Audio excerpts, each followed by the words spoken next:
kui endisaegsed erihooldekodud olid koondatud üksikutesse asukohtadesse üle Eesti. Seal oli niimoodi 300 inimest, 100 inimest, kõige suuremates isegi kuni 500 inimest, siis see suund, mille meie oleme võtnud, see meie standard on see, et iga inimene tahab elada oma kodus. Eestis tervikuna on umbes 50 000 inimest, kellel on diagnoositud mingi psüühiline erivajadus, on see siis vaimupuue või psüühikahäire. Enamik neist inimestest saab oma kodus täiesti edukalt hakkama. Kasvatavad lapsi, käivad tööl, külastavad kohvikuid ja enamik inimesi üldse ei teagi, et neil on mingi probleem vaimse tervisega. Umbes 10% nendest inimestest on need, kes vajavad siis mingit sellist teenust, kus on komplektis ka majutus ja alates 2015. aastast me oleme soetanud inimestele kortereid tavalistes kortermajades, ehitanud kortermaju eramuid, ehk siis me oleme loonud nüüd täiesti tavalise elukeskkonna sellise nagu minul või nagu on sinul. Juba tänaseks umbes 1350 inimest on saanud endale täiesti kaasaegset ja inimväärsed elamistingimused ja umbes 250 inimest ootavad veel oma järge.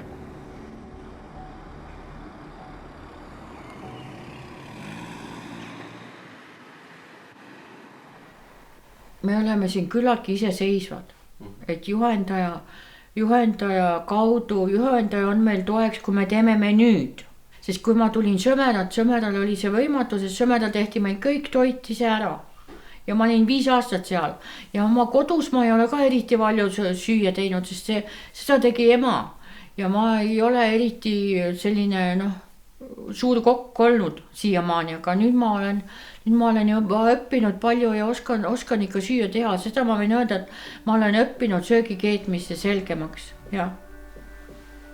Siin on kuidagi rohkem vabadus, inimene saab ise valida, millal ta midagi teeb ja kuidas ta jõuab ja niimoodi, et keegi ei käsuta. Ja et me ühega oleme nagu normaalsed inimesed peavad olema. Sõmeras oli väga juba nii-öelda kupatus, et ei saanud, majad hakkasid lammunema ja kuidas öelda, ei olnud enam võimalik, et seal enam kolimisega muutus see, et kuidas öelda,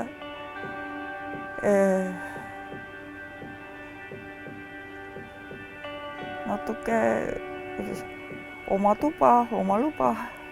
Minul ei meeldinud lakke vahtimine. Ja siin on täpselt samuti tore, et siin ei ole lakke vahtimist. Et minul meeldib käia tööl. Mina näiteks olen kuduja. Töölaud on mul siin. Nüüd ma hakkan uut nii-öelda vaipa või tähendab salli tegema. Et see on väga tore meie arust. Ise saame ise teha endale palka ja niiviisi. Ei, mina näiteks ehteid ei osta, suitsu ma ei tee. Ja lihtsalt, kuidas öelda, luban lihtsalt endale nii-öelda kas või midagi laua peale head paremat. Naabritega saame nii palju kokku, kui me trehvame koridoris ja õues ja mul on siin elukaaslane, tervitab ikka kõiki nimepidi ja ikka näeme üksteist ja saame aru ja ei ole sellist tülinorimist või riidu või sellist asja küll ei ole, et väga hästi saame läbi.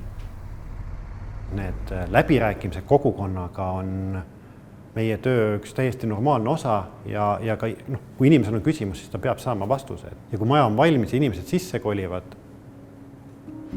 siis avastatakse, et aga tegelikult ei läinudki midagi kehvemaks. Täitsa hea on hoopis.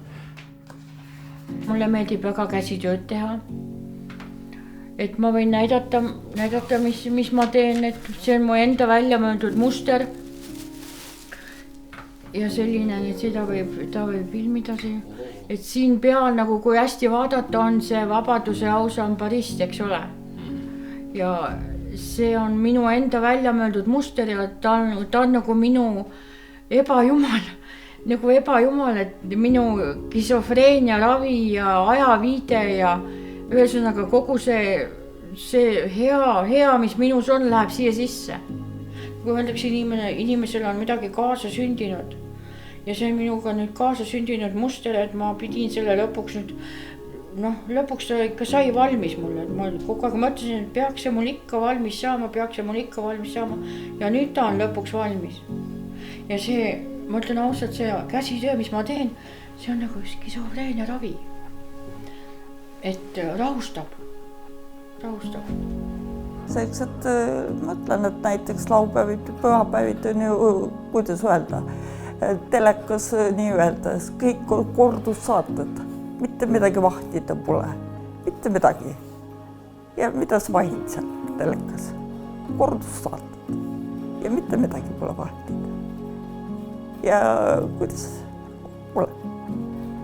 Ja parem võtta vardad kätte ja hakka tegema. Milleks see kõik? Siis see kõik on nende inimeste pärast. Selleks, et luua neile inimestele paremad võimalused eneseteostuseks, milleks iganes. Selleks, et neil tekiks võimalus minna tööle, minna õppima, kuhu iganes.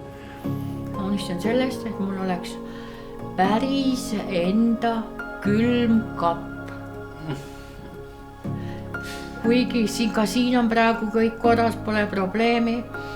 Aga mina ostsin omale poest väga palju külmiku neid magneteid ja selle mõttega, et mul kunagi on oma külmik ja ma panen need magnetid sinna külmkapi peale.